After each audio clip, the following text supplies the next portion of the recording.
I'm a feminist, but I was extremely excited in reading the book of our guest today, Otegha Uwagba. We need to talk about money, to find in the first third 2 references, one to Mad Men and the second a meaningful reference to Burger from Sex and the City that I immediately understood.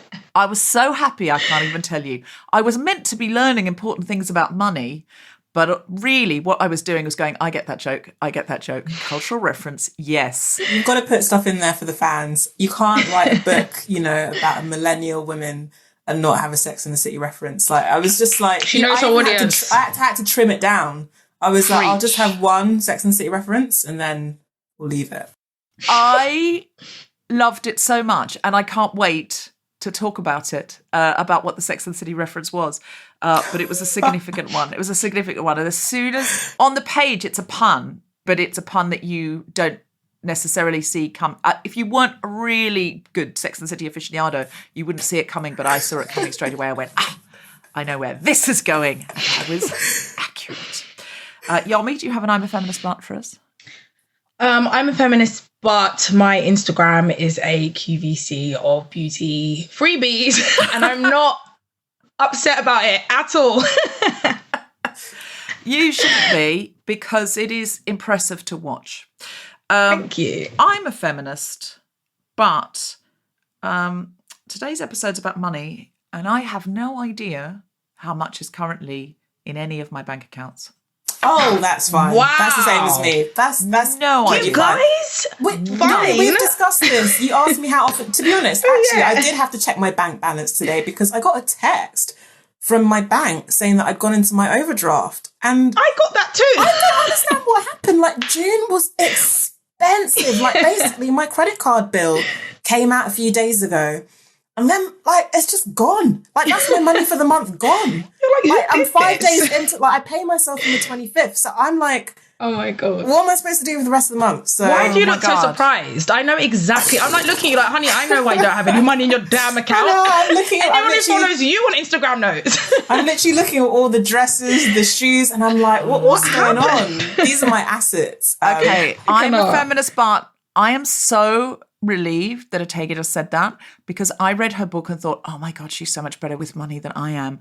I felt like intimidated. I was like, how are you so amazing with money when I'm so terrible? So you have made me so happy, Otegha, by saying you've run out of money this month. There's so much month at the end of the money at sometimes, and you just go, there's all this month left. I've got 25 days of month left, so I don't know how. Well, I'm going to be getting some free food Bill for your appearance on the Guilty Feminist the second you've come off. I'll be doing that. I've got one. I'm a feminist, but I definitely want to marry someone who's richer than me. Oh, she took it there. I was wondering who was the same way, so don't even try and give me anything. No, you're cracking up, Otegha. Sorry. Anyway, Deb, I don't know what she's saying. That's interesting, because I'm a feminist, and I've often thought if Tom and I split up, I would not want to marry or get together with a very rich man, because then it would be like everything we've built is for nothing. Like, I've worked so hard to get this flat in London, then we knocked through upstairs to this little attic. So now we've got like a loft with a little terrace, and, and I feel like I'm so proud of it. And it would just demolish it, because it would be like if I moved in with a man with a 5-story house in Primrose Hill and with my little offering, I would then feel like, do you know what I mean? Like everything I'd achieved was drowned. But it's sort of like, imagine working all your life for a swimming pool and then marrying the ocean.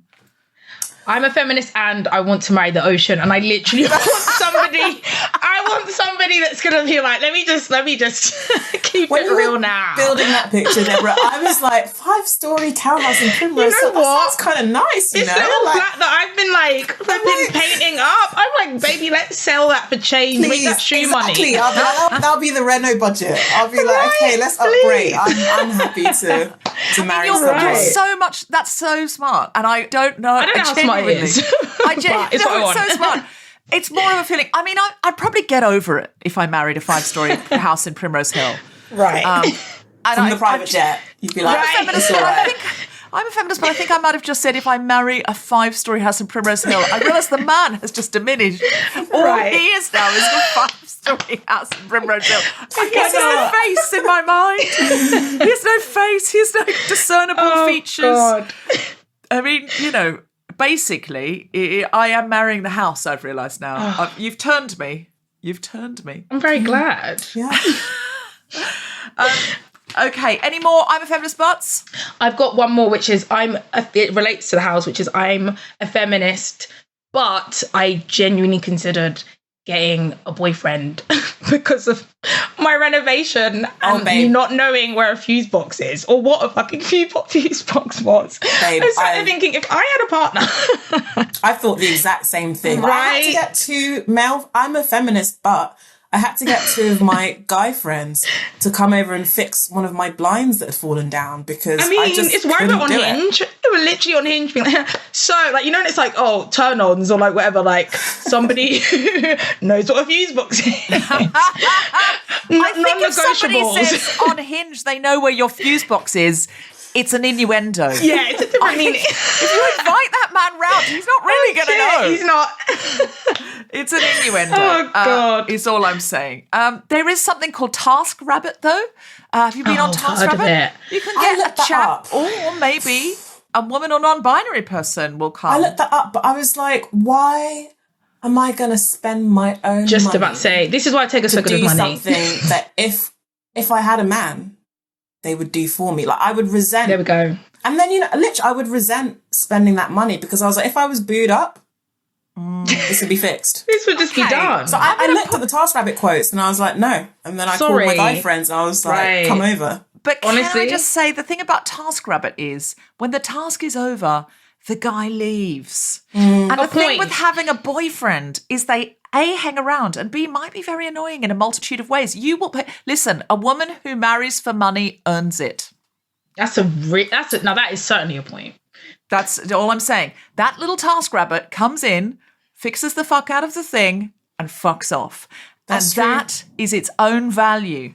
I learned from your book, Otegha, that money isn't the only value. I learned all about social capital from your book. No, that is a very good point. I feel like I'm contradicting the message of my book. I was about to say, you're like, which book now? Who said I'm that? like, who? Any rich men out there listening? No, but one thing I will say is I really love the setup that I think Tim Burton and Helena Bonham Carter Oh my God. have, which they have, I think, like separate adjoining houses. Yeah, had. Okay, Didn't no work out. longer. But I've heard there's a sad. couple on my street that have that as well. The dream. I would love that just really close by. But I can just shut the door, have my own. I really like having my own space. Like, I like putting things down 100%. and they don't move. I don't like being nagged to do the washing up, like all of that. So that's my ideal. But I That's need money for actually that. the dream for me, Otegha, as well. Sorry, Tom, who's producing this podcast and is sitting at the other end of the table listening to me say this. But listen, I shouldn't say Helena Bonham Carter and Tim Burton didn't work out. They were together for years and years and years. Are they no longer together? No. Yeah, they're not. Yeah. That's why I said had. Yeah, That listen, a long-term relationship now. We live so long now. I think if you're with someone for 10 years, not that's bad. basically a marriage. I think that's definitely. Yeah. if you had 3 or 4 of those in a lifetime, you'd be very pleased, I think. And you'd get variety, you could upgrade along the way. Ultimately, you could end up with a 5-bedroom house in Primrose Hill that was the full relationship. There was no man in it. I agree with you, Otegha, that next door to each other situation, and maybe even an adjoining door, like adjoining doors in hotel rooms. So you'd have to go outside to get in. Yeah, I've thought about that. But they need to request access. Yeah. You can't just come in. Right. So Because much then what's more the point? romantic. Yeah, then it's just a big It's house. like, you have to ring the internal doorbell. So I have some warning. Or you just change the password code if you're in a mood with them. Yeah. Oh, that's so passive aggressive. That's the exact sort of thing that I would do. Like, even as you said it, I was like, oh my God, that's so good. Oh my God, I'm toxic. I think we could make the password toxic if you were feeling in a mood. That would be great. I think that is so romantic because you could sort of tidy up before they come. You can get your, sexy clothes on or whatever. And then it's not seeing you in all of you're not seeing each other in all of those less romantic places and states. Yeah. I think keep it alive. the mystique would. Otegha, you know this. Like, I'm like, we could live in separate countries, and I would still be rocking up in Crocs. Like, there was date night. I'm fully gonna be such an issue with this, but I'm in my pajamas right now. So, like, why would I? Oh, if those are your pajamas, you look very glamorous. Yeah, that's very glamorous, very chic. I mean, look, that's what I'm trying to say. Like, you know, I was telling you, don't, you know, when it comes to my freebies, don't hate. I mean, look at them. What? No, it's it's a glamorous pajama. I speak fashion, and I know it's singular. It's a robe, to be fair. Like, I wish everyone could actually see what I'm showing. It's but very stunning. It's my absolute lickable love is like a dark navy with a very crisp white little detail. Ooh, I love that kind of preppy look. Oh, it's so lovely. From a variety of bedrooms and kitchens via Zoom, the Spontaneity Shop presents The Guilty Feminist with me, Deborah Frances-White, guest co-host Yomi Adegoke, and our very special guest, Otegha Uwagba, talking about money. Hello. This is The Guilty Feminist, the podcast in which we explore our noble goals as 21st century feminists and our hypocrisies and insecurities which undermine them. I'm Deborah Frances-White. With me is Yomi Adegoke, and we are talking about money. Money, money, money, Yomi. I mean, what's your attitude towards money? Oh, I love it. Love it. Big bloody fan of it. Now, not gonna lie. I have to come clean on two things here. One, I invited you to co-host this partly because I love your company and we've become quite good friends during lockdown. We have. Because we co-hosted a show for Tyler, like an agony aunt thing for Tyler, sponsored by Haagen-Dazs, paid for by Haagen-Dazs. So money did come to mind when I thought of you. And when I thought of money, I think Yomi. The other reason... Great. My brand is strong. Yes. The other reason is I do tease you quite a bit about your bougie freebies. Oh, my God. I mean... Let's get into it. I wondered if you're going to go there. Let's go there. No. Your Instagram is a panoply. Is that the right word? Panoply? Panoply. I think it's a panoply. I'll look that up later. I may be misusing that. A panoply of bougie freebies, where you, in a very glamorous way, just show a series of designer labels / locations / dare I say it, furniture, furnishings, and not soft furnishings. I am dying. Hard, serious core furnishings. I mean, literally a sofa from made.com, which I didn't even know was a thing you could get. And be paid to post, I might add. Were you paid to post it? I'm making this worse. Are it's you? a paid partnership. So I am working with them. I'm collaborating with them. You know, there is it's a value exchange. I'm being paid.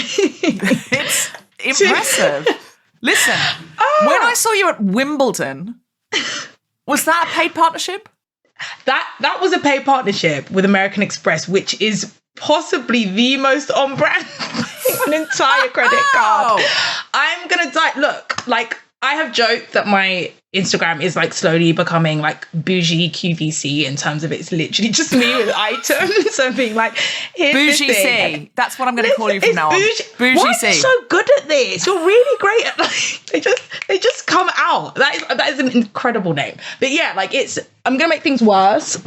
I literally just got sent this as in about 3 minutes before the call. It is a cryo rubber soothing allantoin mask. I don't know what the hell this is, but you know you're about to see this on my Instagram. Oh, yeah. Is this to make your face sort of more moist or supple or something? We'll find out. We'll find out once I've used it. So just for the listeners who can't see this contraption, it looks like something a Batman villain would wear to disguise his identity. Quite but literally. It is in fact a sort of pale green mask, and I think it's Korean, and it's called Dr. Jart Cryo Rubber Soothing Allantoin.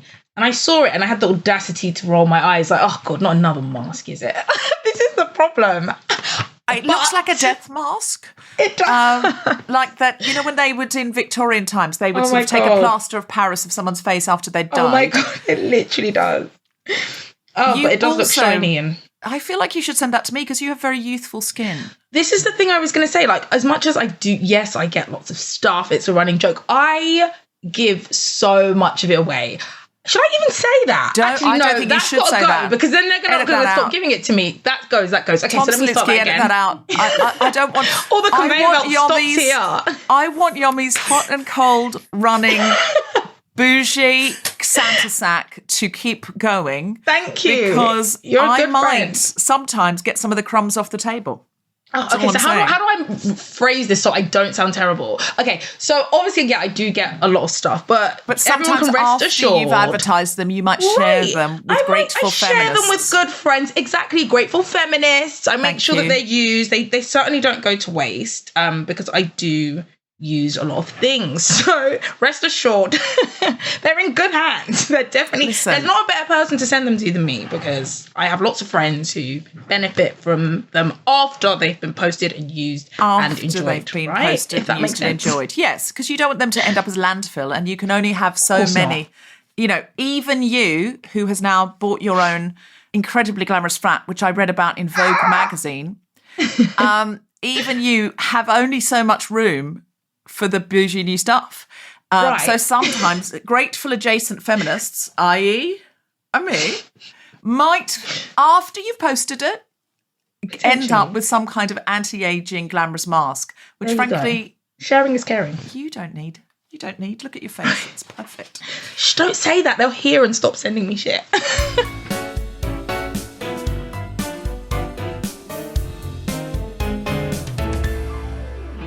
Hello, Guilty Feminists. It's Jessica Regan here. I'm delighted to tell you that we still have a few places available on our Big Speeches workshops, which are happening on July 24th and July 25th, Saturday 10:30am and Sunday 3pm.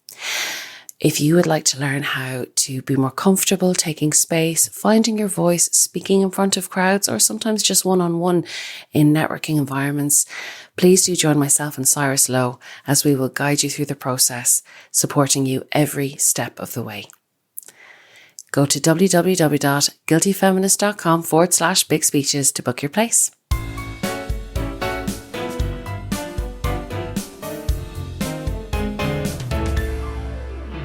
Our guest today is a writer, speaker and consultant. She is the author of the Sunday Times bestselling career guide, Little Black Book, a toolkit for working women, the short essay, Whites on Race and Other Falsehoods, and the upcoming We Need to Talk About Money, which we're talking about today.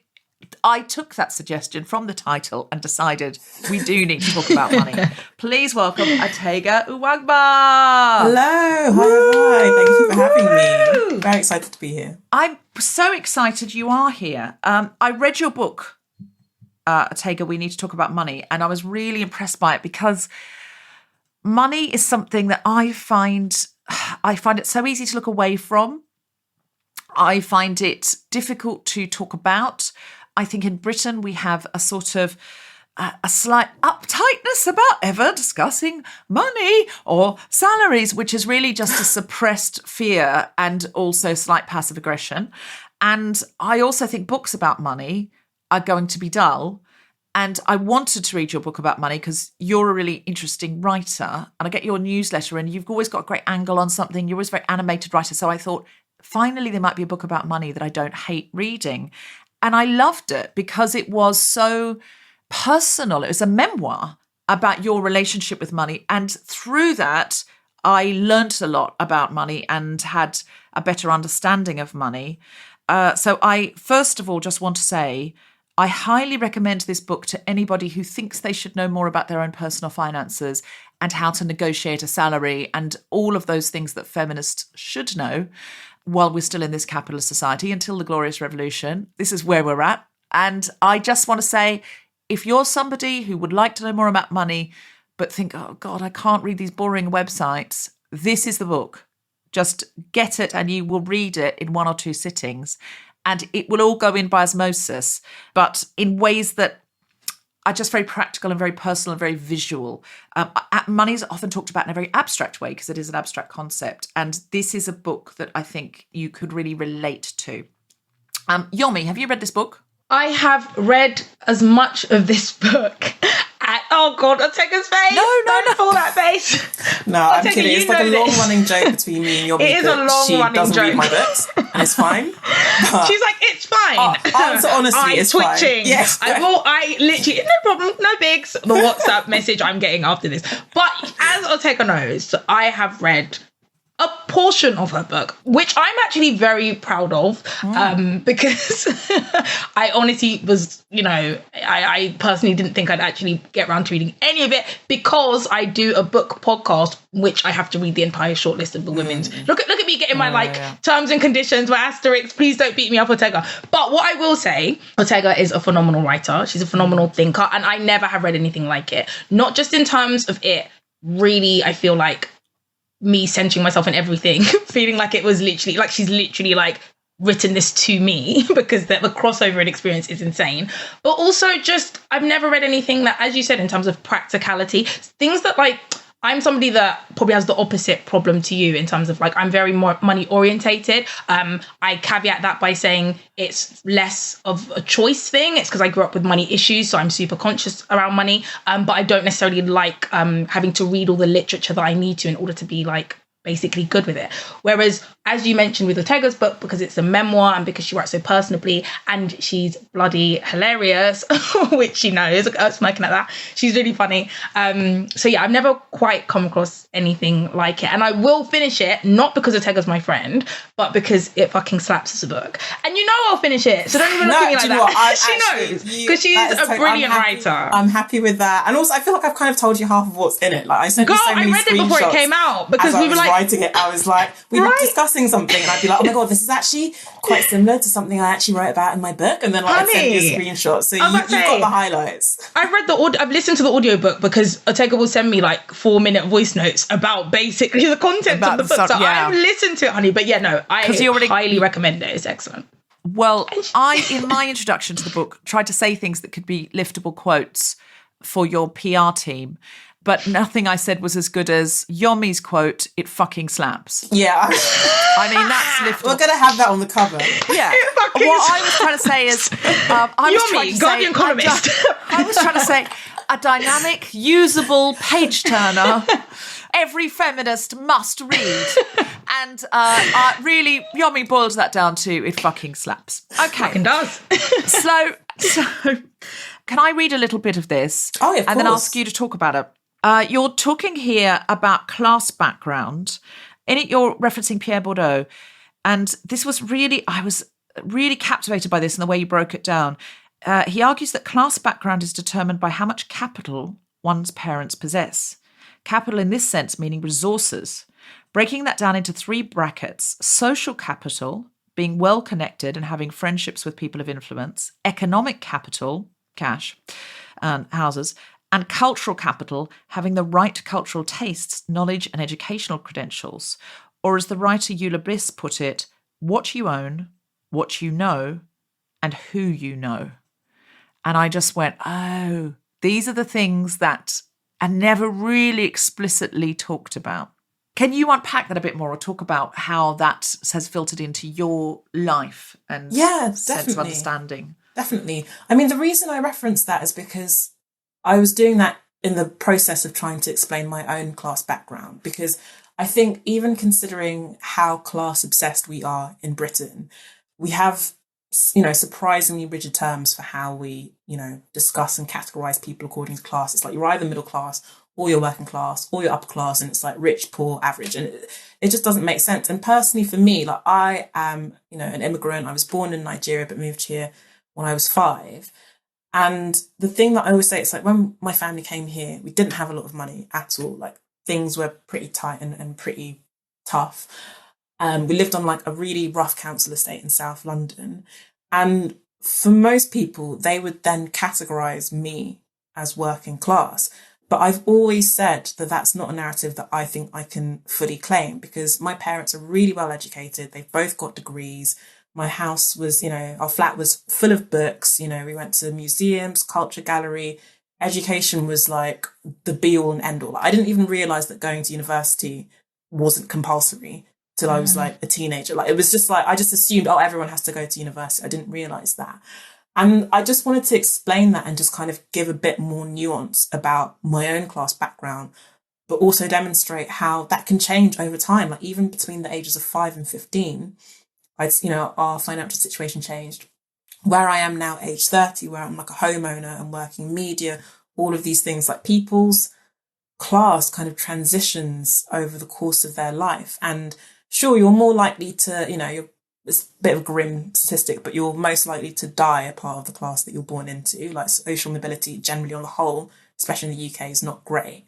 But I just wanted to talk about things, in a slightly more nuanced way. And I think the topic can be so fraught and people are so judgy about it. And I'm like, it's just not that simple. Like, just accept it's not that simple. So that's why I brought in. And I also thought that was kind of the best definition of class that I've ever come across. Yes. All this is then filtered through your in your memoir about coming to London and first your family having to live in one room and then, not one room, but one, a one bedroom flat. Yeah. And then you, because you were very bright at school, getting a scholarship to a private school for secondary school. Is that right? Yeah, that's right. Yeah, for secondary school. And how jarring that can be at the beginning, because now you are one of the brightest children at that school, but also you're there with lots of children who have a hell of a lot of financial resources around them. And it can be very difficult to not be able to compete in that way. I think I was quite lucky in that I didn't, for whatever reason, I didn't feel that insecure because my school was actually quite peculiar in that I think a lot of like private London day schools are very like materialistic, especially girls' schools, and your kind of ranking in the social hierarchy is based on like what bag you're wearing and like all that kind of stuff. Whereas at my school, we were just a bunch of nerds. And so the popular kids were the smart kids. So if your grades were high, then you were one of the popular kids. And my grades were always high. So that was kind of what I don't even know if that's fair or not, but that's kind of how the social pecking order was determined. So I was fine. So I didn't feel insecure. Like the fact that I was there on a scholarship, everyone's just like, oh yeah, that's because Otegha's really smart. Like it was like, oh, you're such a like boffin kind of thing. Like can't believe people, the words we used to use, but like it was never an issue. But at times I did sense, and I couldn't help but realise that our financial backgrounds are very different. And I give the example in the book, and I was still very conscious of the fact that my family didn't have a lot of money. So I give the example in the book of a school trip when I was in sixth form to Russia. And I got the letter and it was just really expensive. Like now that I'm older, I kind of understand that my parents would have been able to find the money. But when you're 16, £600 seems like an insane amount of money. And that's how much the trip cost. And then there were going to be all these extras. And I knew it was just going to come to over £1,000. And they were like, oh, it's going to be really cold. So you need ski clothes. And I was like, I don't have ski clothes. And so I just didn't show my parents the letter, and I told my teacher that I didn't want to go. And then my parents found out at my parents' evening a couple of weeks or a couple of months later, and it was too late for me to go. And so there were incidents like that where I felt very aware of money and knew that I was in a different position. As far as I knew, and I imagine probably the reality is most of the girls in that class did not look at that letter and fret about the money. They just went home, tossed it to their parents and were fine about it. So I definitely was aware of differences, but it was never, and I'm so grateful for this actually in hindsight, it was never because of any snobbery from my friends or the other girls. It was more just the reality of our economic situations was different. Mm-hmm. Mm-hmm. This is so interesting that you say that, because I think that's quite unusual for a child to worry about money and not say, but is there any way we can afford this? And I was very similar to that. I was raised in Australia. And so there's a sort of, especially then, there was a sort of, certainly I'm sure there was poverty in the inner city, but I lived in the suburbs where if your parents had an ordinary job, or even, one of your parents had an ordinary job, everyone had a house, it was not, and I say everyone, probably they didn't, this is, what was normal at your, but if I went over to a friend's house, everyone had a house, no one lived in a flat. and everyone's house had a garden. And if you're wealthy, you had a swimming pool, which we didn't have, but our neighbours had a swimming pool because the beach was accessible. Everyone sort of had a similar experience. And I'm sure if I'd been in Melbourne where there were lots of private schools and stuff, I would have had a different insight into it. But I always knew money was a stress and a stretch. And so although we had nice toys at Christmas and things like that, it wasn't like we were not poor, but I knew it was a stretch. And I could just tune into things my parents were saying and anxiety about money. And so I used to not say if I needed new felt tip pens when I was like 7, because I would just sort of like try and figure out a way to make, because I just was always, and I look back on that now and think, oh my God, my mother would have bought me them for me, but I just was worried. Oh, I totally relate to that as well. I remember this one time when I was a teenager. So remember when we used to have travel cards. I can't believe this system, but like, remember in London, the travel cards used to be like a piece of paper. And like, if you bought a monthly travel card and lost it, that was it. Like, there was no electronic Oyster nonsense. And I remember one time I was actually with my dad when it happened.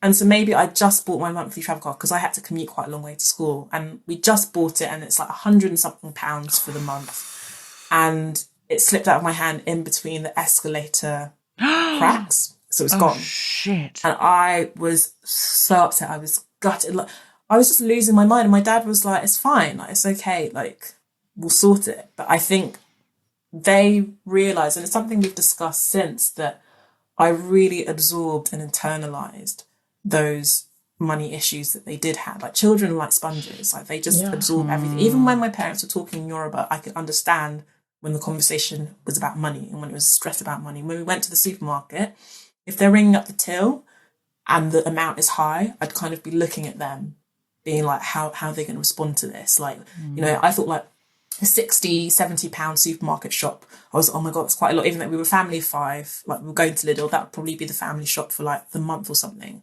But it would just make me quite anxious. And that is something that I definitely carried with me into my teenage years, into my 20s. And I'm a lot better now, but it took a lot of work done. And actually writing the book is, I think, a major part of what helped me to understand those patterns and to kind of start injecting a bit of rationality into it and not to have those instinctive emotional responses, or to at least be able to override them with some common sense. Because before I would just catastrophize and just spiral out of control at like an unexpected expense. And now I'm like, it is what it is. Like, you just have to deal with this. So was writing the book therapeutic? Yeah, it was. And I wasn't expecting to say that, like, because I think that's something that any time like a woman writes something remotely personal, that is kind of a question that gets asked. And I can't remember which writer it was, but she had that question. She was like, no, therapy is therapeutic. But for me, it really did turn out to be, I just really had to self-examine, like, in order to tell my own money story to other people and to examine how money makes us feel, I first had to get clear on why I felt the way I did about money. So the progress that I've made in like the 3 and a bit years since I started working on it and started writing the proposal, I feel like emotionally very different around money. And that for me is almost like the biggest benefit of having written the book, like on a personal level. That's really interesting. I think sometimes we just avoid things that are tough and all the emotions that go with them. And I think we think of money as maths, money as arithmetic, and we don't realise how deeply personal and emotional it is. Yomi, do you relate to this feeling of worrying about your parents' finances in a random way? Like, as a child, like, why were we taking that responsibility? Yeah. You know what? It's interesting because me and Otegha's stories are so similar. But I'd say this is the one area potentially where, like, there's very slight deviations that are so interesting because we still would say, Otegha, tell me if you disagree, that we have quite similar attitudes towards money in terms of like right, we're nearly identical. We're like twins, financial twins, right? Yeah, exactly. Yeah. But I would say, and this is with all love and respect to my parents, I had an awareness and anxiety around money because my parents gave me an awareness and anxiety around money. It wasn't something that, like, I was made to, not necessarily intentionally, my sisters were made to feel bad about the financial situation. So if we did small things that, you know, kids can do, like, you know, kids just like roughhousing and then you like accidentally, I don't know, break something. And we weren't like massively, me and my sisters were like, we were playing with our Barbies. Like we weren't really out here like roughhousing like that. And we never like fought. So it was like very rare. But like if something like, you know, I don't know, like I remember there was one time the like fridge door came off and that became our problem because we are these like, you know, like roughhousing girls are just like tearing the house to shreds. And now I'm older. I'm like, now hang on, wasn't that?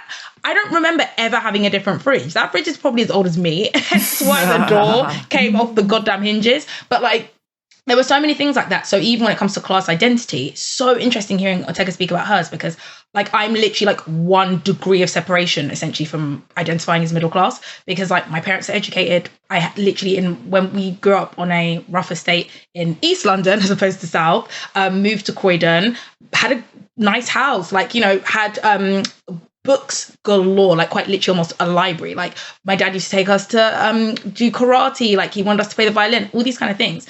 But because of the non-stop bailiff situation, it would feel dishonest of me in the same way that I think for you, Otegha, it would feel dishonest of you to identify as working class. For me, I could never identify as middle class because I guess the funds just weren't there. Like money was such a boogeyman growing up that like the anxiety I still have around it, like even now to this day, like all my direct debit, my approach to just having everything come out on the exact same day, all at once, paying my taxes like the minute that like, you know, everyone else is like, I'll just put it off for a couple of days. I literally, like the day I get that email from my accountant, I'm already like going through my taxes because I'm so paranoid and afraid of like getting like basically my house taken away from me. I mean, it's like definitely very past tense, but we had like real ongoing situations with bailiffs in my like formative years to the point where I would quite literally like come home and be like, you know, scoping the patio for like somebody stood there or like a van outside because I'm like, oh God, they're going to take all our shit away. And it's interesting because like, yeah, I wouldn't say I've ever felt comfortably working class because socially and like culturally, there are definitely elements of like middle class identity there. But the financial situation was so grave for so much of my childhood that like I felt bad asking for stuff. I think the difference was I resented it. So I didn't not ask, if that makes sense. Like I felt like, why is this like, because we were made to feel, as I said, inadvertently bad about it. Like, oh, everyone's got Clark shoes or like everyone's got a Kicker's backpack. I'd like that. And we were made to kind of feel like, well, you shouldn't want that because you should know that we can't afford it. But I think when I became a teenager, I just got frustrated and eventually was just like, I'm not going to not ask for things because like the financial situation's bad, because I think they often made us feel, as I said, potentially unintentionally like bad for one example I will give is that like one time my sister opened doors to bailiffs, and for like I think about a week my parents just had a go at her for like opening the door and were like, why did you open the door? So we grew up thinking, oh my God, like our older sister's so naughty, she just shouldn't have opened the door. And then one day it just kind of occurred to me that like, well actually the problem wasn't her opening the door, it was like there were bailiffs there. Like they would have been there if she opened the door or not, but she completely internalized that and took that as like, that's her mistake, that's her wrongdoing. Do you see what I mean? And how that can like make you psychologically like, because my sister blamed herself for that for ages because they nearly took like all this stuff. But then it's like simultaneously, like it really messed us up financially. So now I think it's why even my approach to money and the way I talk about it, I'm very like nouveau riche with it. I love my nice things. I'm very unapologetic about the fact that like I'm getting money now because I went so many years with like an anxiety around not having it. And me and Otegha joke that sometimes we'll sit there and we'll be like doing our finances and we'll be like fretting about our savings. And we knew that if anyone else overheard this conversation, we'd literally sound insane because it's like the savings are more than enough. But because we have such anxiety around money, like we could have £1 million and we'd still feel like, oh God, but what if it costs 2 million to do this? Do you know what I mean? Like I honestly don't know what amount I'd need to see in my bank account to feel safe. And it's why I always say I have so many like random expensive bags because I'm addicted to saving. So I will save all year and then I'll go, shit, I'm not living. It's like that parable, you know, that thing in the Bible where the guy saves all the stuff and then he dies. Like I think it's like hay in a barn and then he dies. I'm always like thinking of that, like, you know, that psalm or whatever. So I'll be like, shit, let me just buy like an expensive thing to kind of make myself feel like I'm enjoying my money, and then I just go back to saving all year. So yeah, it's a complicated thing. Well, it fascinated me in the book, Otegha, that you said that you, right from your very first job, because you were still living at home with your parents, you sort of acknowledged that, you know, London thing of you can still live with your parents, but you saved an enormous amount of your very first salary when you were just in a temp job. And I was like, oh my God, I never did that. And I think my experience is slightly, almost in some ways, similar, some ways reverse. Neither of my parents had a degree, and there was no expectation that we would go to uni, but I wanted to go to uni. I remember being 5 and thinking, I'm going to go. I don't know how I knew about university, but I was just like, I never imagined getting married and having children, which is weird because everyone in my world was married with children. I imagined being a teacher. I never imagined being a mother. I never imagined being a wife, but I knew I was going to university, and that was my big, big thing. And I would say I can be broke. I was broke, like electricity cut off when I moved out of home because I was a Jehovah's Witness, and I had to knock on doors 5 days a week as what we called a regular pioneer, which was you didn't get paid for that. And so then you worked 2 days a week in a shop to get by. My family had become Jehovah's Witnesses when I was 14. And so this was it's a high control group. So, you were selling the Watchtower. Ultimately, I was a sort of unpaid travelling Waterstones selling these books. I look back now and I just go, oh my God, what was I doing? But I was very brainwashed at the time. So I wasn't allowed to go to university because we became Jehovah's Witnesses and they wouldn't allow it. And so I've experienced being very, very, very poor. But I would say I wasn't poor, I was broke. Because for me, poor is no books, my imagination had been filled. And when I was a little girl, my mother read to me every single day, and there was so many books in our house. And my mother had been very clever at school and would have gone to university. I remember all these books that had first prize, because, on speech day or whatever, she would, when you win books for being first in English and first in maths and stuff. She had books for every year. She was first in everything. But in that period, women were not encouraged to go to university. So she read to us, and I think had aspirations for us to go to university. And I remember we lived in a beach town, but we had lived in a city in Brisbane. So she would make sure a couple of times a year we went to the theatre or the ballet, and we would drive there. It was a whole big thing because it took in those days about a couple of hours to drive to Brisbane. And we would dress up, and it would be this whole big anticipated thing to go to the theatre or go to the ballet. And I remember once saying to her, I must have been about 10, saying, can we afford it? Which my sister or brother would not have said. I don't know if it's because I'm adopted and I was sort of more grateful or worried. I don't know. But I remember saying to her on the quiet, can we afford this?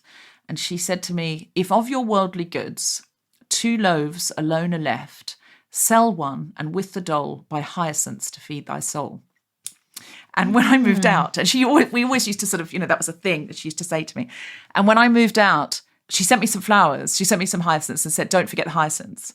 So years and years later, when she was having a really tough time, I sent her some hyacinths with the same message. And she phoned me and said, thank you for the stocks. And I went, I didn't send you stocks, I sent you hyacinths. And she said, no, the florist clearly replaced them with stocks because they didn't have any hyacinths. And they had sent it with a message that said, if of your worldly goods 2 loaves alone are left, sell one, and with the dole buy stocks to feed thy soul. I was like, all means substitute the flowers, but don't change the poem. Oh my God. Sorry, that is such the an most ugly one. outrageous. Oh my God. What about GDPR? It wasn't like roses or something beautiful either. It was stocks. Oh my God. It just doesn't flow the same. Oh my God, Deb, you really got me there. But that made me really emotional because I think for a long time, for a lot of my 20s, I mean, first of all, the can we afford this thing is definitely a question that I asked my parents or wondered often as kids and teenagers. Like, I remember one time we took like a holiday to Canada, and I don't even know how they made it happen. And it was like, and often, so as a teenager, we'd go on holidays as a family of 4, and my dad would stay behind. And like in hindsight, I realised that was just to save money.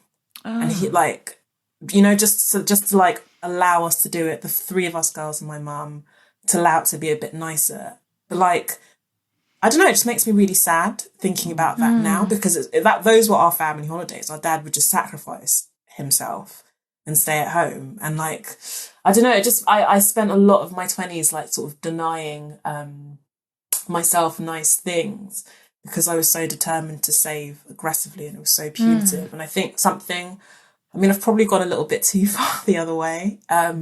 But a big part of my trying to improve my relationship with money in the past couple of years is giving myself license to splurge and to spend sensible. I know kind of started off joking about how I'm in my overdraft and stuff like that, but like, and it is because I've actually just overspent the past month, but a lot of that is, and I'm lucky to be able to do that, but a lot of that is like, my God, the things that I said no to myself over for no real reason. There is a bit of me that's like, okay, you can, do you know what? If you overspend this month and you buy that expensive dress you shouldn't have, you can figure it out and it'll work out. And it's just kind of trying to show myself that money isn't necessarily a catastrophe. So I just, I don't know, that Hyacinth story is just like always kind of remembering to like treat yourself a bit and to allow yourself to enjoy life.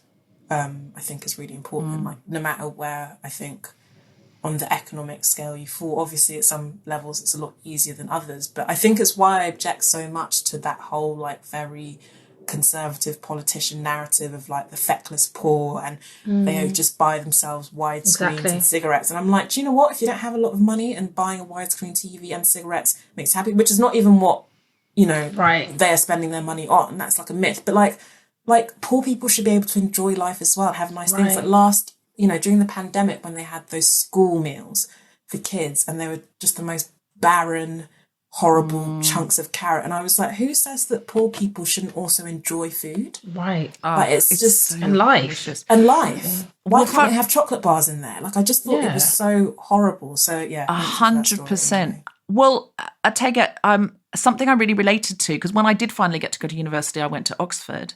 And so I really related to some of the feelings that you had, that you said, even though you'd been to private school, at Oxford there was a whole other level. And I remember walking down the street with some students once who were, you know, in that sort of, they had been privileged all of their lives. And there was a homeless chap in the street and who asked me for money, and I gave him money, and they said, don't give him money, he's only going to spend it on booze. And I went, and what are you going to spend it on? I was like, you were absolutely falling out of a nightclub on the Cowley Road last night, vomiting in the gutter. But this homeless man isn't allowed to buy some whiskey to keep himself warm. Excuse me, you've got a warm bed and you're getting a degree from Oxford. You have everything handed to you on a plate.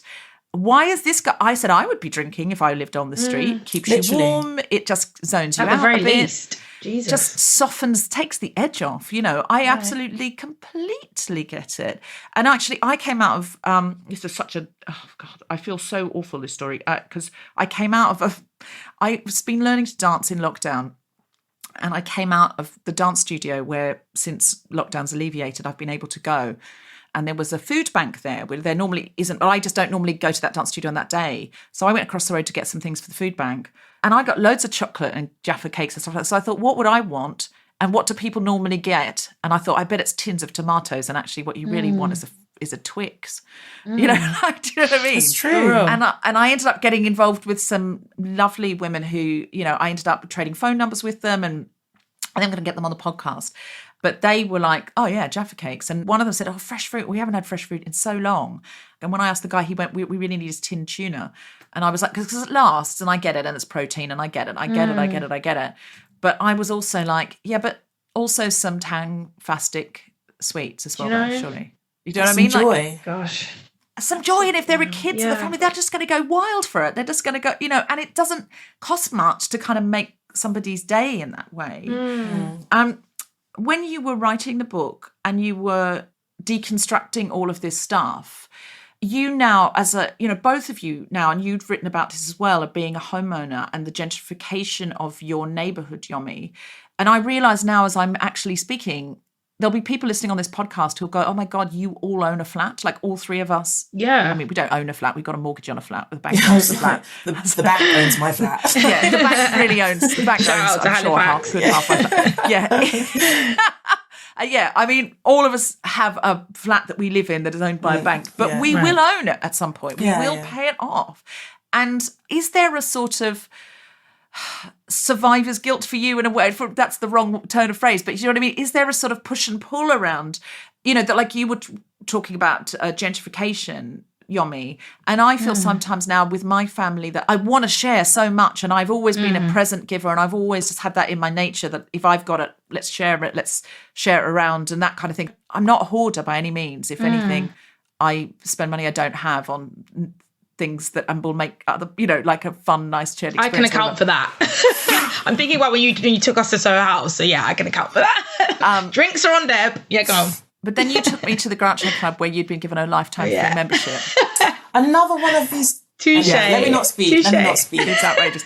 But is there a push and pull about money inside of you internally and emotionally? If when you were a kid it was a problem, but you're both so young, because I didn't get my flat before I was 30. Like the fact that you are both now homeowners, is there an absolute joy and a pride, and also a how has this happened? What's internal for you around that? I think personally, it took me a while for the joy and pride to kick in, just because the process of actually buying my flat was just an absolute shit show. Like, I'm self-employed. I was doing it by myself last year, in the height of the pandemic lockdown. So it was very, very stressful and complicated. And so even once it had gone through and I'd completed, it was a delayed reaction. But when it finally kicked in, I always say this when people ask me about it. I'm like, it's the happiest I've ever been. It's the best thing that's ever happened to me in my life. And the flat I bought is literally round the corner from that 1-bedroom flat that my family lived in when we first came to this country. So it's an amazing full circle moment. I think the sort of flip side of what I feel isn't necessarily survivor's guilt, but I feel a lot of anger at recognizing how happy this has made me and the weight that has been lifted off me. Remembering how I felt when I was renting in some really shitty flats and terrible landlords and terrible housemates. And I just feel anger that the system is set up like this, because I really do feel like what I have managed to luck my way into, or whatever, I feel like I managed to beat the game, basically. Everyone should be able to have this. And I'm not just saying that to be holier than thou, but I'm the satisfaction that I get from this thing, and how when I wake up in the mornings, how I feel about it, and how certain things that would have bothered me before just kind of go over my head, because I'm do you know what? I've got my flat. Everyone should have that.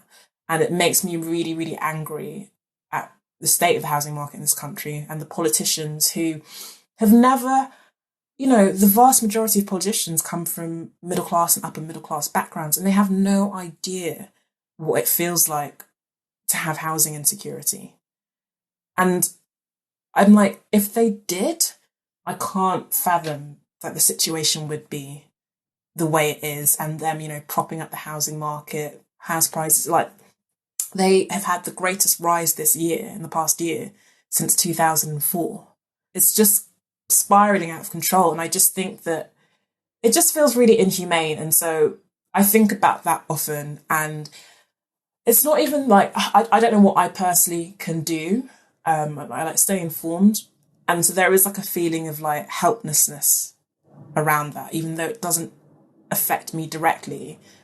It's still such a close memory that I can relate to it, essentially.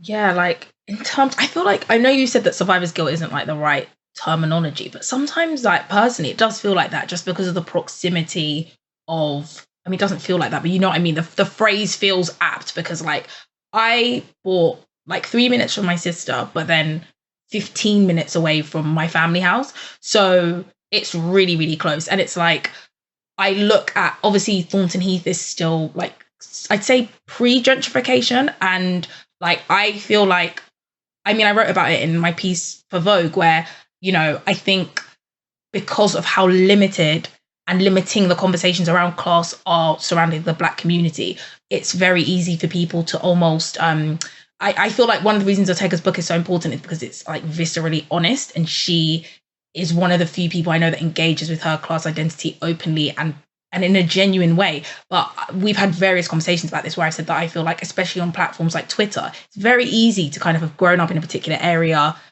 have a completely different experience now as I do, and still speak on behalf of the Black British working class, because you're Black, because you grew up in N, so to speak. And, I literally still live in Croydon. I live in Thornton Heath. That's where I grew up. I still have so much culturally in common with the people of Thornton Heath. That being said, I own my house. Do you know what I mean? I own that flat. So I'm a Guardian columnist. It does not get more like, do you know what I mean, bleeding heart, liberal, elite, like champagne socialist than that. Do you know what I mean? And it's like, I feel like it's very easy to gloss over that and kind of cosplay almost as a member of the Black British working class. And I think, again, why I said Otegha's book is so important is because she's never done that. And I feel, to be perfectly honest, given the fact that she got into a secondary school on a scholarship, given the fact that she grew up on an estate, these are all things that she could cling to and kind of be like, yes, see, I am one of you.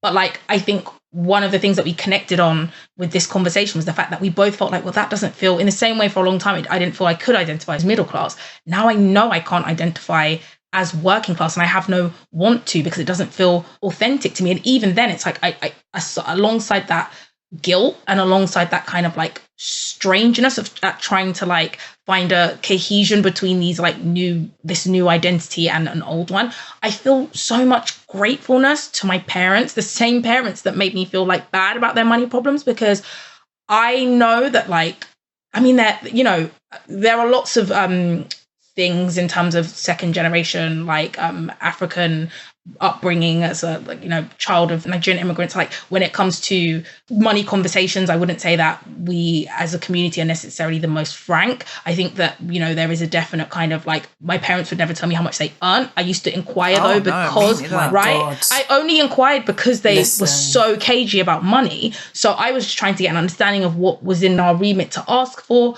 So I know that they're kind of, you know, funniness around money and making us feel a way about money wasn't out of malice.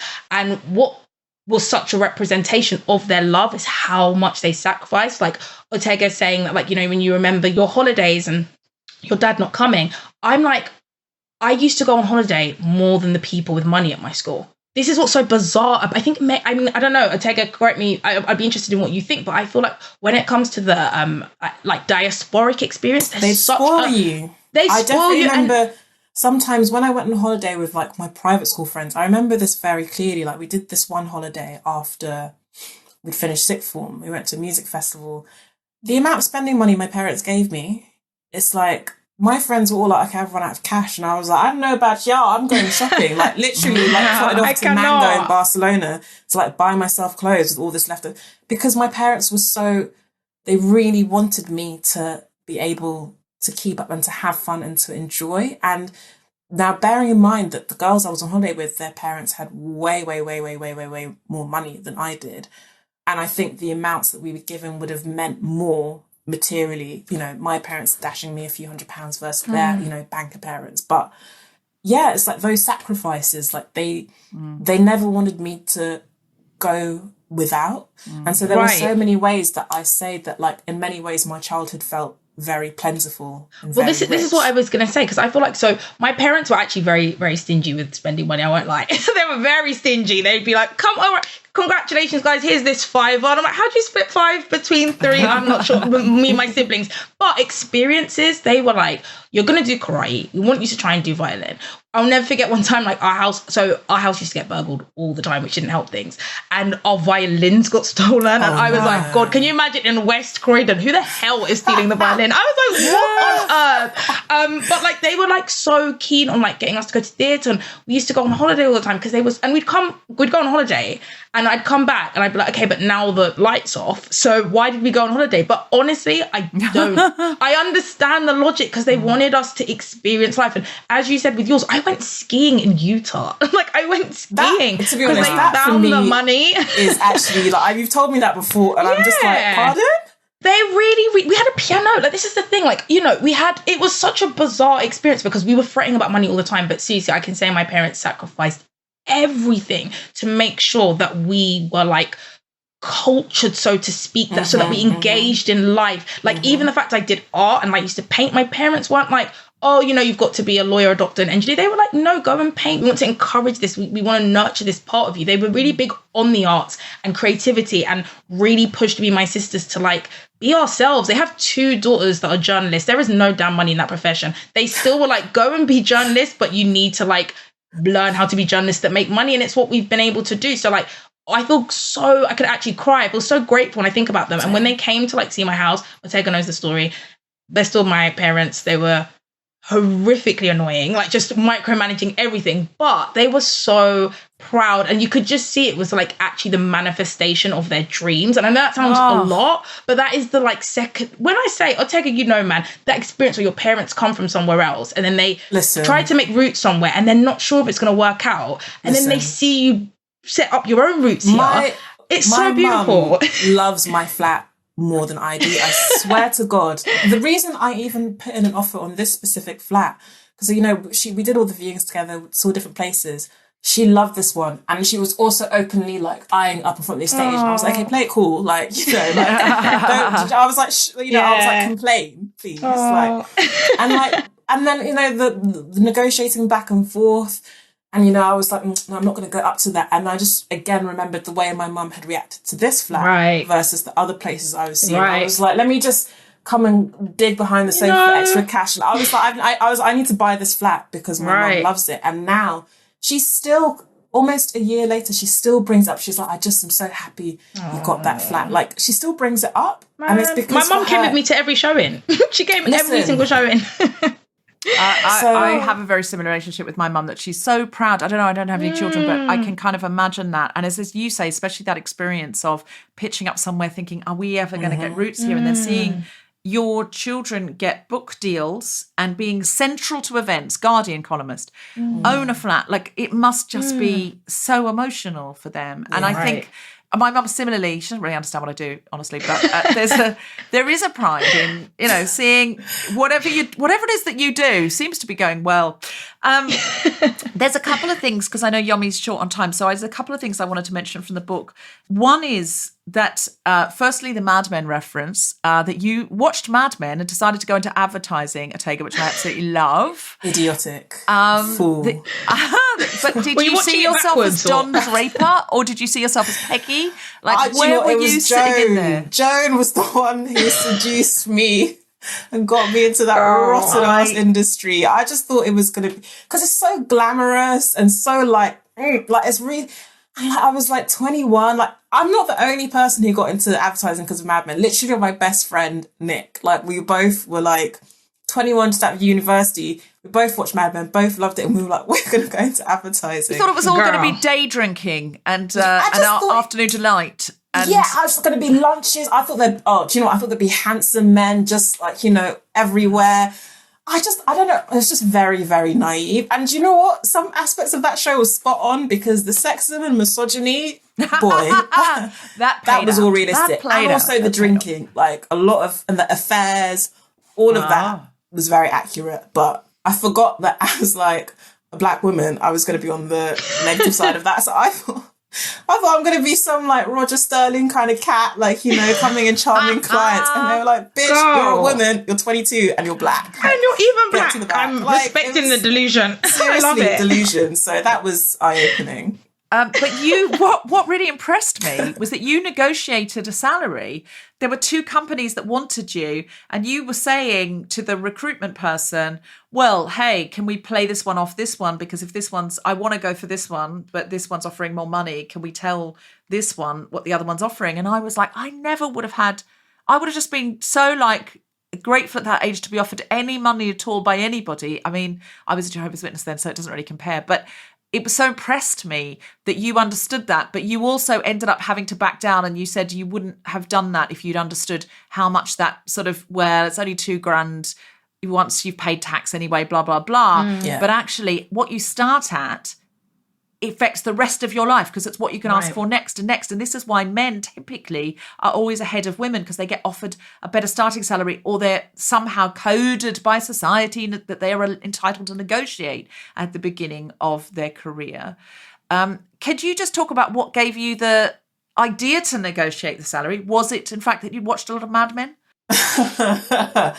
I mean, first of all, I've always been quite a wily person. Like, I'm just going to be very honest. Like, a wily coyote. I've always been quite wily. But also, the thing that I would say actually was very, like, educational and formative in how I went into the workplace was reading a lot of women's magazines as I grew up, like Glamour, I guess Cosmopolitan, like all of that, like In Style. And, like, they would have careers advice for women that obviously didn't apply to me because I was literally like 16 years old being like, here's how to tell your boss something. But like, I definitely absorbed that. And like, I am also a very naturally confident person. Like, okay, so that negotiation you talk about, but I always negotiated because also I was very career focused. So like at my first job, temping as a receptionist, I used to just sit at my desk because the computer screen, nobody could see it, which was like a dream. And I'd just be on Forbes.com, just reading about people's careers and reading like business and management articles. So like, I just absorbed these articles and these media outlets tell you that's what you're supposed to be doing.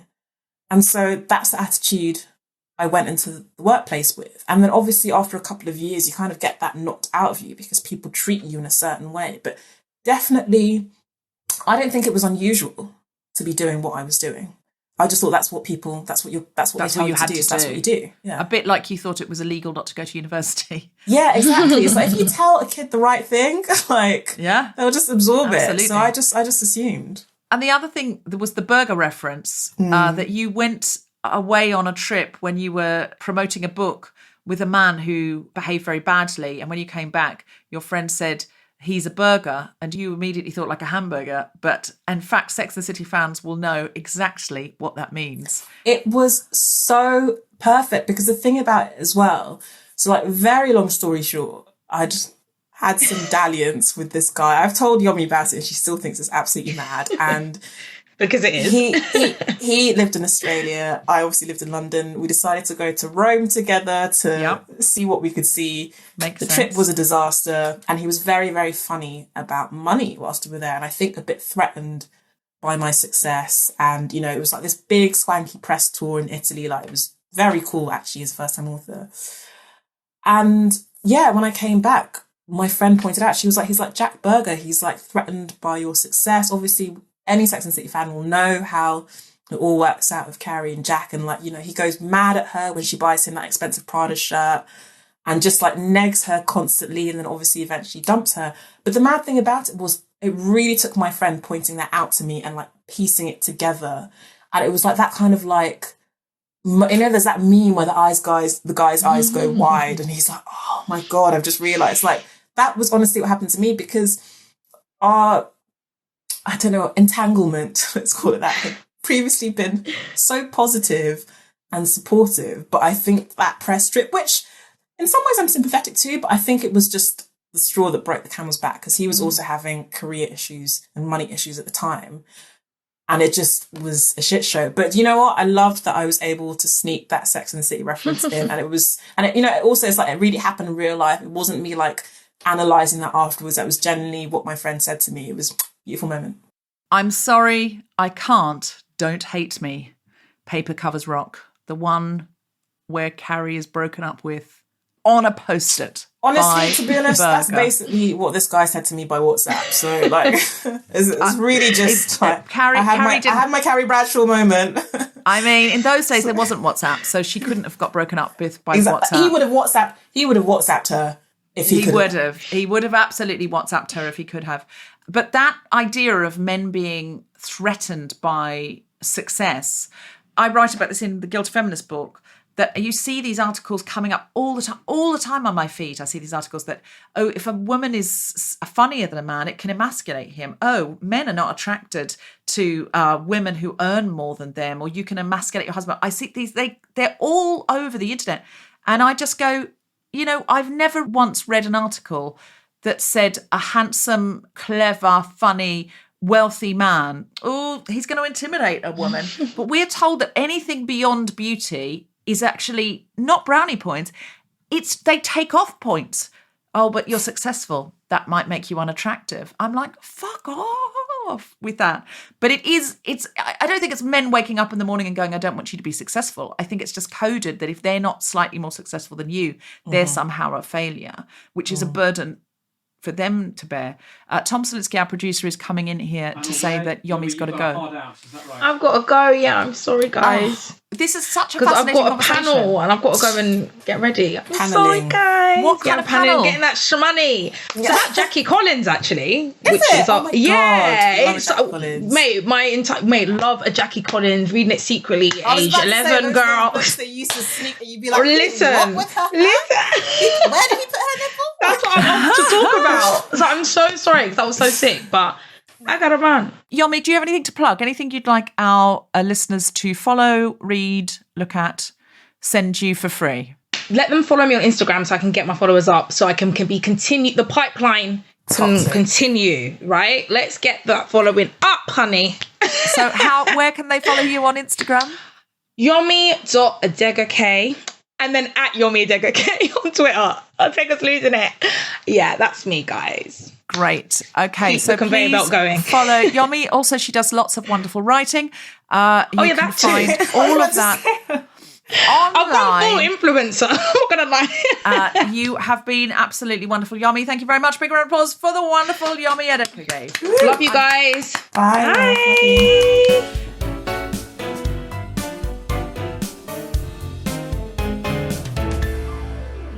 Hello, this is Deborah, interrupting your podcast just to let you know that tonight, July 12th, if you're listening to this episode right away, we are recording our free Britney episode with a live audience. That's right, live audiences are back at King's Place near King's Cross in London. There are a few tickets left, so come along and join this very interesting panel discussion Kemah Bob is co-hosting.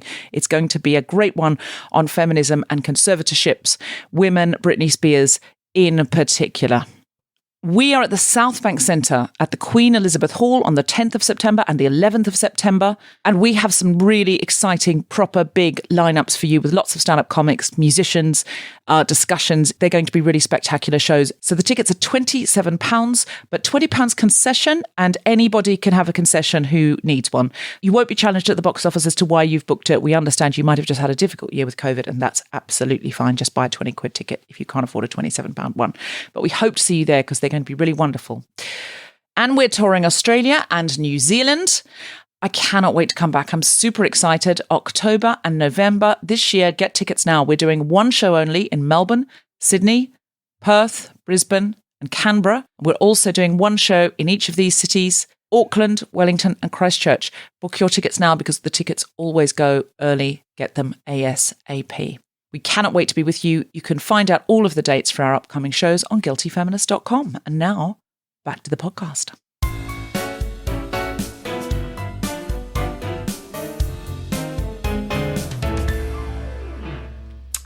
Can I just ask you, is there anything in the book, is there anything you came to say that you didn't get to say? Ooh, that's a really good question. I think the only thing that I didn't get to say because I didn't feel like I didn't have like enough space to explore it. So there's a chapter about beauty and the beauty tax. And, you know, I talk about how standards of female beauty and representation in the media have been widening. But something that I actually think is more important than like diversifying conceptions of beauty is just downplaying its importance altogether. Like, I think the kind of narrative at the moment is like, every woman is beautiful, and you're beautiful, and it doesn't matter what size and shape and colour you are. I'm like, we're still placing the paramount on women's appearances. Now we're just trying to kind of expand the boundaries of beauty. But what I want is a world in which women can look however, which I think is something that men get. You know, you've got very, very successful men who are just very ordinary looking. But for women, you have to look a certain way. And it's something that I would have liked to get into more, but there's only so many words I can write. Well, can I just say, I am sure that your publishers are listening to this and will be commissioning another book called The Beauty Tax very soon. I think you're absolutely right about that. I feel like women are held to a very, very different standard there. It's not that men don't worry about their appearance. You know, a man will go on a date and be going, oh, am I balding? Oh, what's she going to think of me? Oh, you know, am I in shape? Whatever. But they don't think that going into a work presentation. Yes. As long as they've combed their hair, they just think either it's irrelevant or this is a perfectly good example of the genre of male body, face. They just don't think about it. Like the fact that they don't look like a aftershave billboard with Brad Pitt on it, they're just not trained to think that that's something they should aspire to. And I'm not saying they don't have any insecurities. Increasingly, men do have insecurities as Instagram and culture escalates and, you know, more and more beauty products are sold to men. Of course they do, but only, I think, in the context of dating. Right. Not about their financial worth at all. No, and like some of the research I uncovered when I was looking at the book is that, women who are perceived as well groomed earn more money, up to 40% more, actually, more money than women who are perceived as poorly groomed. And it's not even necessarily about so-called physical attractiveness. It's like so many studies, but it's actually about, do you get your nails done? Do you get your eyebrows done? Do you get your hair done? And it's basically about showing that you're conforming to, the standards that society has set for us, showing that you're kind of bowing to those norms of having to do certain things to your body. It's about kind of conformity. And I'm not above that, like I think I'm mid-maintenance. I'm not high maintenance. I'm not low maintenance, but there are professional situations in which I take a lot of care with my appearance because I know it's probably going to get me further. But isn't that, a terrible thing? I mean, that's another sort of I'm a feminist but kind of thing. I'm a feminist but I get manicures ahead of important meetings because I think that will probably help me get things over the line. I am also smooth and polished. I think it's about, as a woman, are you put together? Because that shows that you will be put together in this formal professional situation, because the assumption is that a white man in a grey suit is good at this kind of thing. But because we both watch Mad Men, that's only a few decades ago. It's five decades ago. So the fact that women were only allowed in support roles, and that was quite new. That was only because of the war. Before then, if you watch Edwardian, Ian Forster type films, the secretaries are men. Everybody's a man. So allowing ourselves into position of influence, like, would you have the kind of mind? That's still in the ether. It's still, we're still trying to prove we're organised, we're somebody who can present good ideas well. So if you can't even present your fingernails, we doubt you're going to be able to present, the yearly reports or this, great big advertising campaign. It's still driven from women having to prove they even should be in the workplace with our with our flaky brains and our just desire to cuddle babies all day. And it's not in anyone's conscious, I don't think, or certainly not many people's conscious. It's all still filtering into the unconscious because it's so recent. We've been allowed into the workplace in a significant way. And any position of influence or creativity, it's so recent. We're talking tens of years. We're not talking hundreds of years.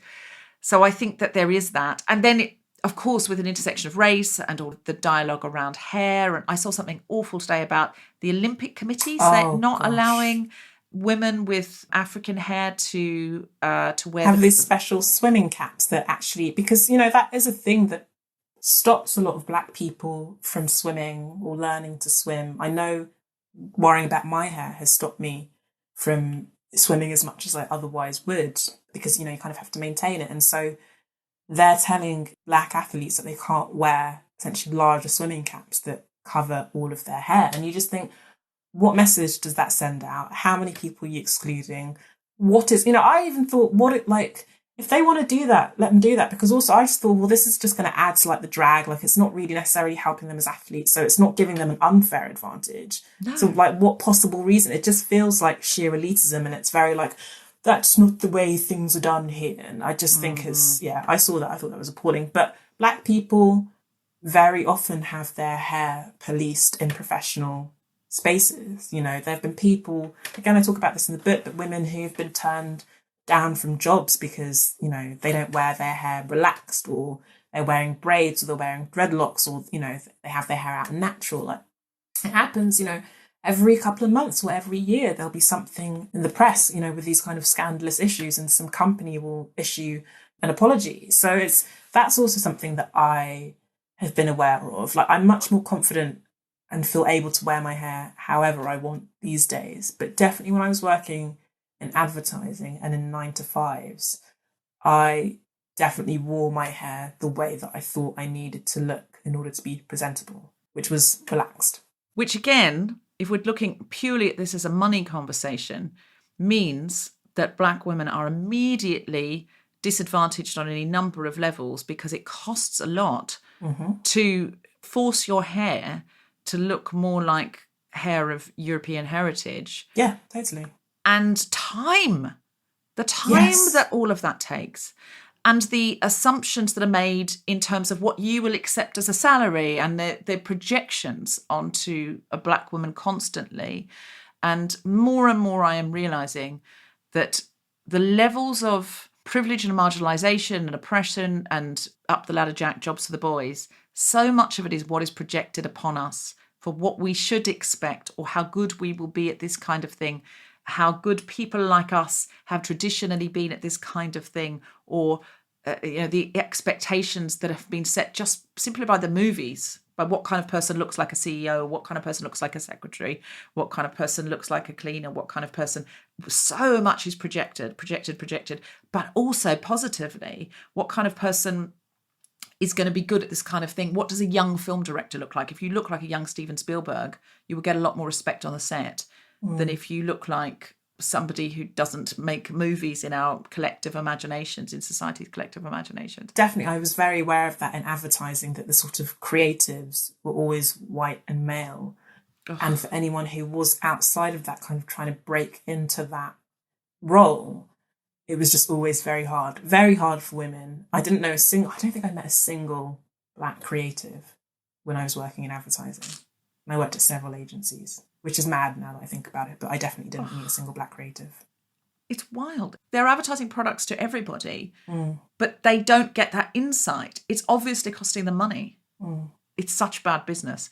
And there's that awful storyline in Mad Men where Bert Cooper comes in and sees Dawn on the front desk and goes back to Joan and goes, "We can't have an African-American woman on the front desk." And she's like, "Are you saying that you don't want," because of course this is in the middle of the civil rights movement, "are you honestly saying you don't want?" And it's one of the only times that I think they honestly went there with race, because they allowed them all to be misogynistic and homophobic, but they just thought if Don's as racist as he would have been, we will immediately just go, "We can't deal with this now, he's a monster." But that was one of the moments where I went, you need to show that is what's happening. I totally agree with you. Like, when people kind of criticise the show for like having been sexist or whatever, I'm like, you do realise that is how it was. This is probably a dialed down version of what people had to deal with. And especially in the 60s, which, so much of the show is set in that decade, but 50s, 60s, 70s, those, affluent, upwardly mobile white Americans would have been, if not wildly racist, but even if they were socially progressive and liberal, they would just have had views that we no longer think are acceptable. So I just think, for me, I never objected to, in fact, I sort of welcomed the portrayals of especially racism and sexism, because I was like, let's not pretend. I think there's the kind of flip side where you get those kind of white savior movies, like it's like, I think the Help, or the one where they've got all the rocket scientists, the women, the rocket scientists, Hidden Figures, and they've got this, lovely sort of white man who's like kind of comes in as the savior, and I was like, Kevin Costner comes and rips the sign off the loo to say that the black women can use the loo, and I'm like, luckily there was a white man there to save the day, like they always do and always did. And I'm like, there may well have been individuals like that, but it's not really a realistic portrayal of that period of time, and yet that movie implies it is, and that there was always sort of this one good guy. And I'm like, no, they might have just had like a really shitty time and that was it. And the toilet stayed segregated. So yeah, honestly, I think it's the only way white people can watch it. I say that like I'm not a white person. I say it with the full knowledge of, I've learned a lot in the last 5 years, and I've been very lucky to be educated by a lot of incredible black women who've come on this show, or I've talked to, or I'm close friends with now. And white people's comfort is responsible for so much. And I'm so aware of it now, and I've done what I can to rid myself of it as much as I can. But we live in a world where white people's comfort is constantly weighted over black people's liberation. And it's just, when I saw Slave Play, have you seen Slave Play? I haven't seen it. No, it's not been in the UK yet, has it? No, but no. I saw it in New York when I was over there doing a job or something. And I came out and I wrote down what I learned. I had these feelings that I could immediately process into something that I could intellectualize. And I quickly wrote it down. What I learned was, in a way that I'd never understood before, in a way that art can change you, in a way that almost like an academic approach can't. I just went, is that, and this is specifically about the African American experience, but one can obviously extend it to Britain through colonization, and that Black people in America, the real trauma comes from the fact that if they wish to partake of the social capital, they must participate in the gaslighting every single day. They must pretend that this is all fine because white people are too uncomfortable to discuss it. If white people would come to the table and just go, okay, let's talk about this. This is not that long ago. A bit like me saying women weren't even expecting, the brilliant thing about day one of Mad Men is that the women are participating in it. Joan says to Peggy, sorry about all this technology, but they've made it so easy even a woman can use it. And Peggy goes, I hope so. Because they're, of course, participating. What I love about that show is it's a slow awakening that Peggy has of like, hold on, I could be good at this. What is barring me from it? And she has a revelation that's about her gender. But then there's a participation that she has to... You have to play the game. She has to participate in it. She has to pretend at times that her gender is as they see it in order to get to that next level. And yeah, it's like I talk about it in the later chapters in the chapter about race, but just like code switching, it's whether it's maybe in a gendered way, like there were definitely times where I'd sort of bat my eyelids at the male creatives, even though that's just not my MO at all. Like I'm not a flirty person. Like even if I genuinely fancy someone at a bar, I'm not flirty, but sometimes I had to do the like damsel in distress, could you get me the work that was due to the client yesterday, and just sort of play that, like I'm a pragmatist at the end of the day, and I might know it's wrong, it might piss me off internally, but on that day my goal was to get this deadline met, and I did what I had to do. And then you can apply that to race as well, which is like, of course it's wrong that I have to code switch in the office and downplay certain elements of my ethnic identity, and that I can't, I had to deal with a lot of racism in one job, and I obviously never called it out. I was 24, but also it wouldn't have served me to have called it out. Like No. It's like I'd love to say on principle, like, which is why I think when it comes to kind of activism, that sort of thing, I'm always like, do you know what, guys? Be a pragmatist as well. Like some people can take the hits, and I feel in a position now to take a lot of hits because I work for myself, I'm self-employed, I kind of have this certain sort of career. I can stick my head above the parapet. But I'm like, people who work in 9-to-5s can't conduct themselves the way I do when it comes to calling stuff out. And I recognise that, and I don't judge them for it. Does that make sense? Yeah, that's really interesting. Otegha, it's been absolutely fascinating to talk to you. Thank you so much for coming on The Guilty Feminist today, and everyone should go out and immediately buy We Need to Talk About Money from 4 State Books. Out now. Otegha Uwagba, thank you very much. Woo! Thank you so much. Thank Yeah. you for asking me. It's been really, really nice.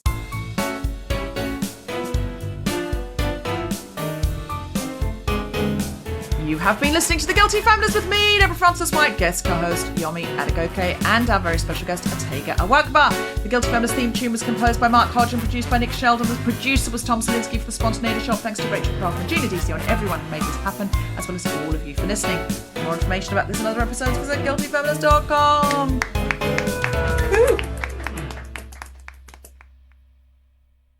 So excited you are here. I have read a big old chunk of your book, and I'm so excited to read the rest of it. I skipped ahead in some parts because we were talking today.